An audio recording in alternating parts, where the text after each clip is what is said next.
Right, well, according to insights from Verify, 90% of the S&P 500 have reported results as we come to the end of yet another earnings season. And roughly around 80% of those companies are beating EPS expectations.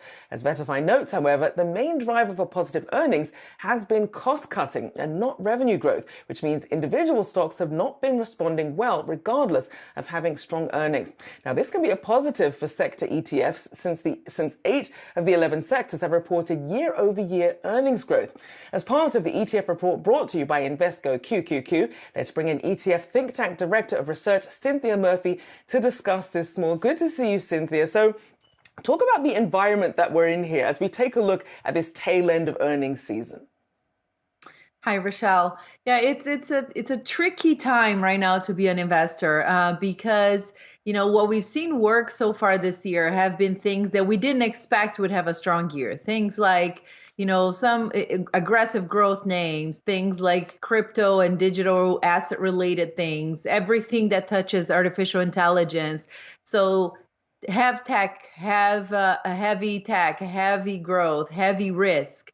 But now as we're going through this earnings season, I think we're starting to get a sense that, even on the surface, the numbers look good. Even on the surface, companies are beating these estimates. The truth is they're beating because they're cutting costs. And that's not necessarily supportive of growth. That doesn't suggest that the underlying reason for these performances is good. It really is just tightening the belt.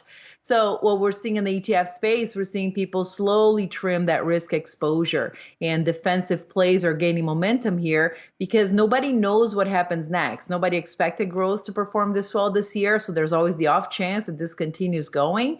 But it looks like investors are opting to take a little more cautious tone as they go forward, waiting to see what happens, waiting to see what the Fed says in the next few days out of Jackson Hole. Everybody's looking for the next inkling of what's the next shoe to drop, and can we turn this around, or are we just going to go down into a recession? And of course, ETFs are designed to help manage in different sorts of economic environments. So looking at some of the ones that you're seeing of the most interest, the ones that you would recommend perhaps when you see this higher for longer interest rate environment, what are the standouts for you? So one of there's really three plays that you can consider now, and that we're seeing people put money into. So if you have a higher for longer rate, you're being really rewarded to just sit in cash because cash is yielding now above 5%.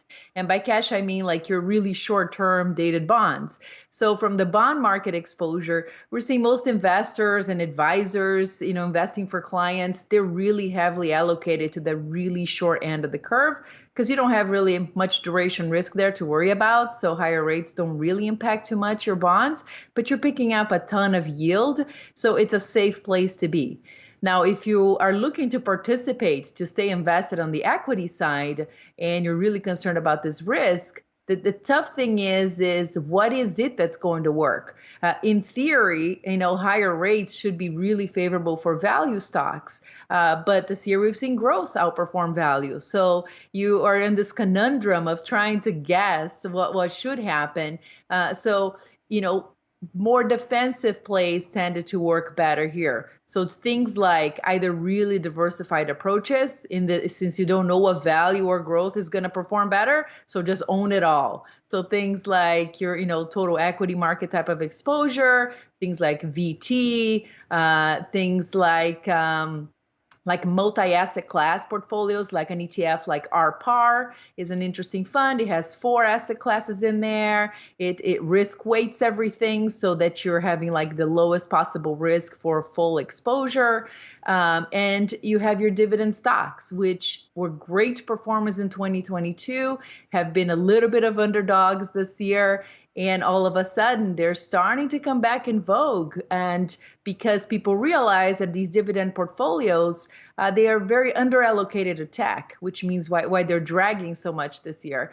But they allow your defensive sectors, your healthcare, financials, consumer staples, the spots that should hold out better if we have a higher for longer period of higher rates. And, we're kind of facing that economic uncertainty going forward. So then, Cinthia, with a lot of people focused on defensive plays, then why are we still seeing so much interest when it comes to crypto and sort of this never-ending road, at least at this point, when it comes to seeing a spot Bitcoin ETF? What is the appeal there in this environment? So the crypto thing has been a crazy space this year, and it has to do with just this excitement about, are we going to get the spot Bitcoin ETF? Most places in the world already have one. We don't have one, as you know well. We've covered this space like crazy this year. And the support there is really just the market access story. If you get a spot Bitcoin ETF, a fund that actually in theory holds quote unquote physical Bitcoin, you could open all sorts of advisor channels to access to Bitcoin ETFs. And that should be really supportive to Bitcoin and crypto assets, because in Bitcoin, the story is a supply demand story. Supply of Bitcoin is finite. It's inelastic. So when you all of a sudden open a whole new channel of access to the crypto asset and it can't really just grow its supply, that is really supportive for prices. So there's been all this excitement about what would a spot Bitcoin ETF potentially unleash in terms of demand and what that could do to price. That has really been an interesting story. We specifically at our firm don't think we're going to see a Bitcoin ETF, spot Bitcoin ETF this year. We think there's a lot of regulatory hurdles that still have to be overcome. But the point is, all the excitement is about that, is that whole new channel of demand that could come in and what that could translate in terms of price action for crypto assets. Well, the crypto loyalists certainly still holding on for dear life, for now holding out hope that that will at some point become a reality. A big thank you there to ETF Think Tank Director of Researchch, Cinthia Murphy. Thank you so much. Thanks for having me.